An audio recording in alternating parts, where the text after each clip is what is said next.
Howdy everyone, I'm Lei Wang, a PhD student from Texas A&M University.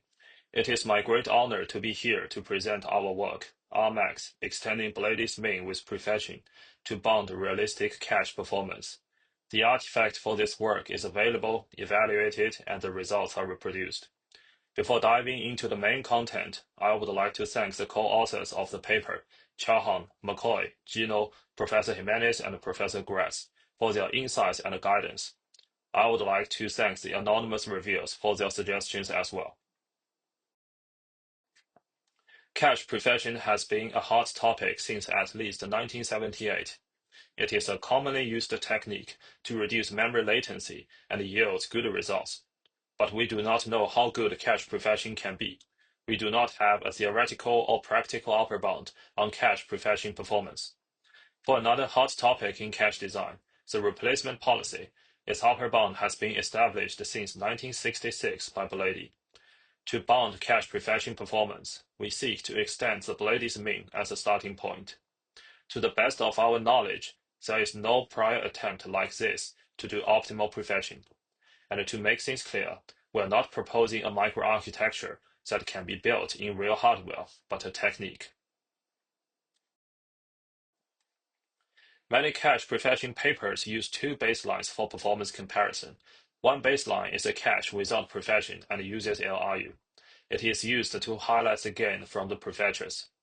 Another baseline is a perfect cache that always hits and is used to show how much headroom is left. However, a perfect cache is not realistic. A perfect cache ignores the very constraint on cache capacity, memory bandwidth, and latency that restricts the performance in which we are trying to overcome here. Our design, RMAX, considers those constraints while approximating upper bound. As you can see from this diagram, a perfect cache can be too loose an upper bound for cache prefetching performance. We want to know the gain on a workload with constraints and which workloads are worth pursuing. A constrained upper bound can also guide future cache prefetcher designers, like the Bélády's mean for replacement policies. We do not know how far away the cache is from the constraint. Here is a simple example to show the Bélády's mean for cache replacement. The algorithm works by evicting the block that will not be used the furthest in the future.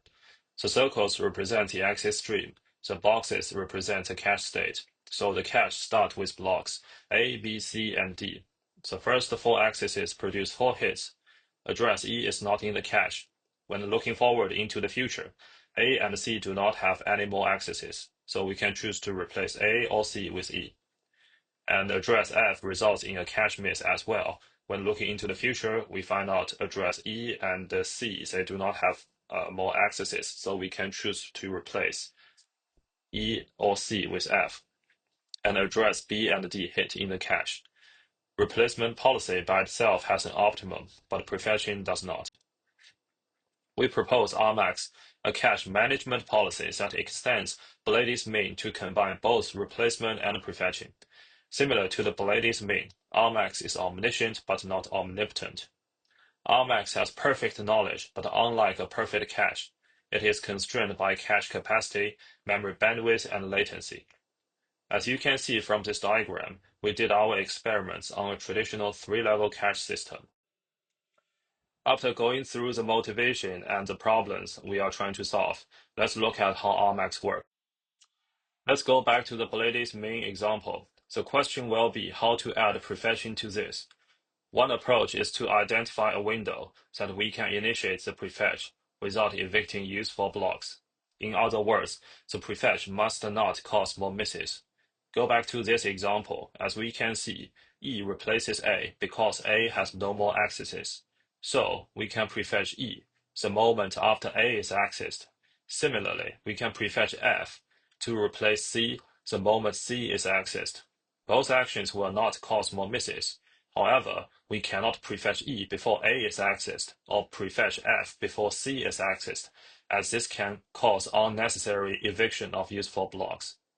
We want to find the earliest time the prefetch can be issued to overcome the problem of limited bandwidth and memory latency. But at the same time, we do not want the prefetcher to be overly aggressive that will lead to eviction of useful data. Rmax works by extending the Bélády's mean. Rmax will prefetch the next miss into the cache to replace the block whose next access is later than the miss. That way, the cache should only retain blocks that will be accessed in the close future. Blocks that are not accessed in the close future, or the dead blocks, will be evicted to make space. We want to make sure only to issue prefetches that will not lead to eviction of useful data. Using the same example and the Rmax algorithm, we reach the following solution. After A is accessed, we look ahead in the access stream and find E will miss. In the cache, only A will not be accessed again in the future, so after A is accessed, we prefetch E to replace A. B hits in the cache, but a more imminent miss is F. F will miss sooner than B's next access, so prefetch F to replace B. C hits and has no more accesses. B will miss, so we prefetch B to replace C. By using this approach, we have greatly expanded the window of arrival for a cache block. If this window is larger than the worst-case scenario of the latency of retrieving the block, we can avoid the cache miss. This window is greatly expanded now. After the simple demo of Rmax, let's look at some difficulties on how to implement Rmax in a simulator. If the call is in-order execution and only a single level of cache exists, the memory access stream seen by the cache will not change. The implementation will be straightforward. However, if the system has an out-of-order call with multiple levels of cache, this makes the whole system reactive, and the memory access stream will change, especially when we make changes to the replacement decisions and prefetching. We need a way to deal with the changing memory accesses. To address this issue, we use an iterative approach to amortize the effect of changing memory access to achieve an equilibrium. Let's see what we mean by iteration. First, we configure the cache to use LRU and prefetch nothing. We run the simulation and we record the memory accesses. Then we apply the algorithm to parse the recorded memory accesses to generate prefetch targets. After that, we rerun the simulation, except applying the Rmax algorithm to manage the cache state. Then we check if the IPC is converging. If the IPC is not converging, we will pass the updated memory accesses, apply the algorithm, and run the simulation until the IPC converges or stabilizes.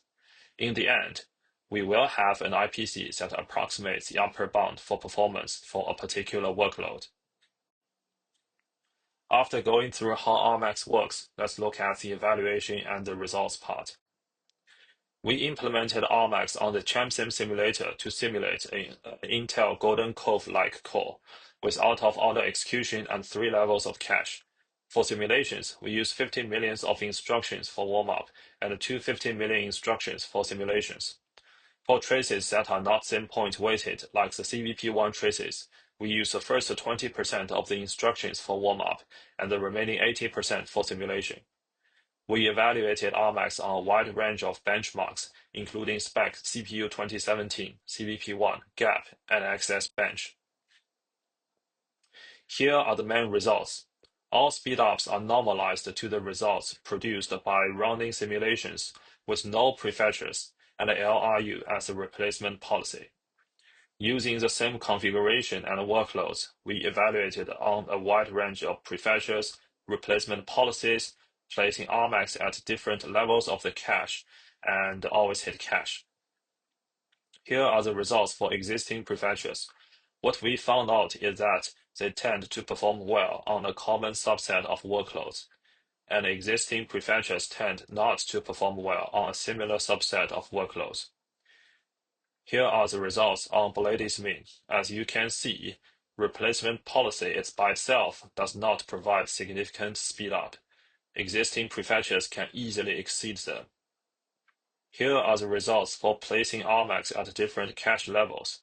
Rmax is never the best in L1 because capacity matters.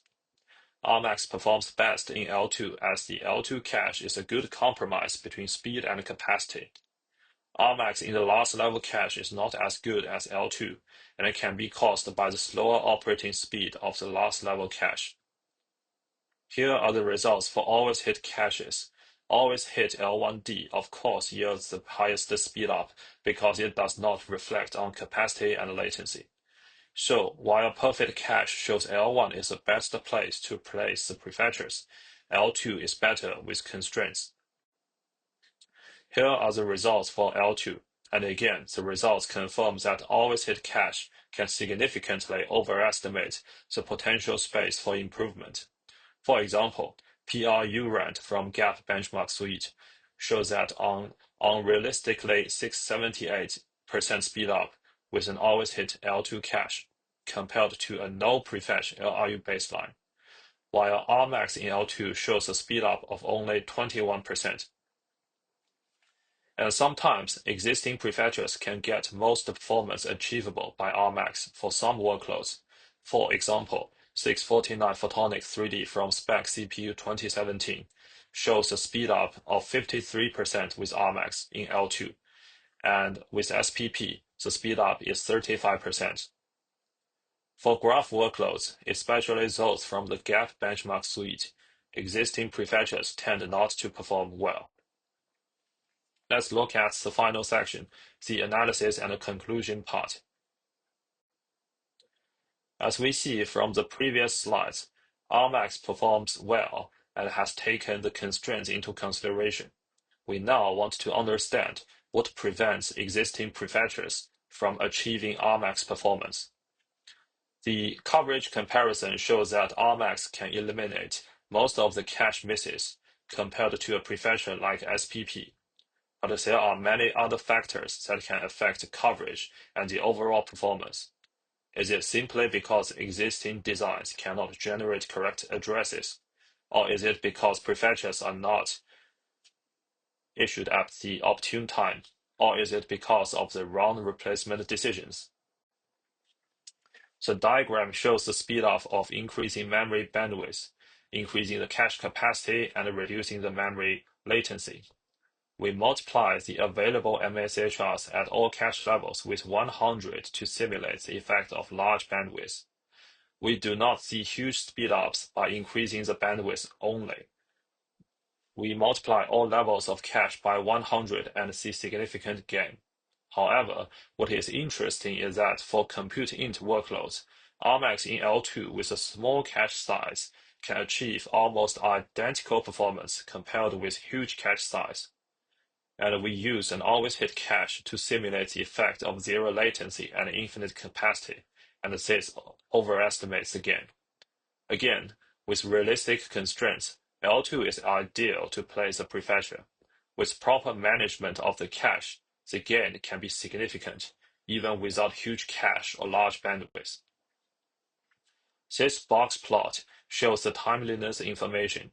The vertical axis represents the number of cycles that a useful prefetch runs ahead of its demand.